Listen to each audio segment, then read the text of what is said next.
So I'm going to be talking about kind of like the functionality and the benefits and the problems associated with nuclear, but first let's start with a very brief history in a nutshell.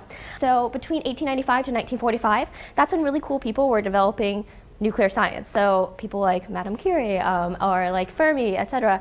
They were all designing this nuclear science, like they were developing it, which is pretty cool. Most of this development happened between 1939 to 1945. Does anyone want to take a gander as to why?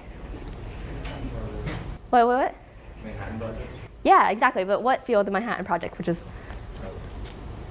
Nuclear weapons. World War II, yeah, exactly. So World War II was happening during those times, and they were trying to develop the atom bomb, which is why the majority of nuclear science was developed between these like 5 or 6 years.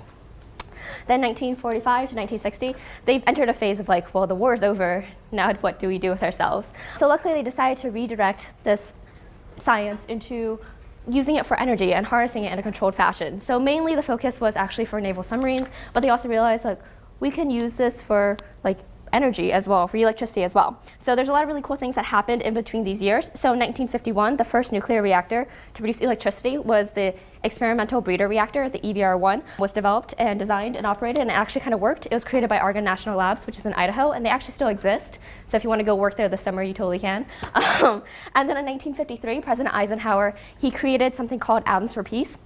So this is just a program that advocated using nuclear for things that were peaceful, such as electricity instead of like nuclear weapons and stuff. Also in 1953 was the creation of Mark I. So Mark I is the first prototype naval reactor that was created. It was created in March. And then finally in 1954, the first nuclear-powered submarine, the USS Nautilus, was launched and is up and running. So lots of cool things happened between this time. But the real heyday of nuclear was actually between 1960 to 1975.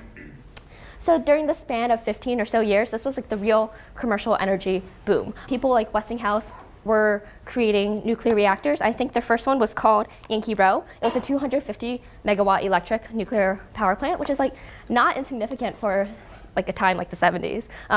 So other different companies and other different countries were doing this as well. Basically, there was this huge boom in nuclear energy. So if you look at this little chart over here, this is nuclear reaction construction throughout the years. So if you look in this little chunk, you can see what a massive peak there was. This was like when everyone was building nuclear reactors. People thought it was super jazzy, and everyone was trying to jump on that. Unfortunately, all good things have to come to an end, though. From 1975 to 2002, which is about this chunk over here, you can see a massive decline, and then you can see that nothing really happens between the 90s and the 2000s, other than the fact that we were all born. But no new nuclear reactors were being commissioned during this time.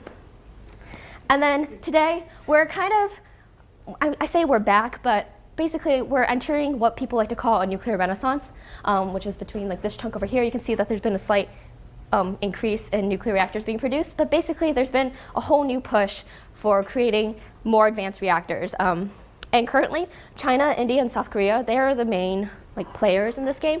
So China itself has 32 reactors operating at the moment, and they have 20 more commissioned, like literally right now, which is kind of insane. So yeah, do you guys have any questions about this?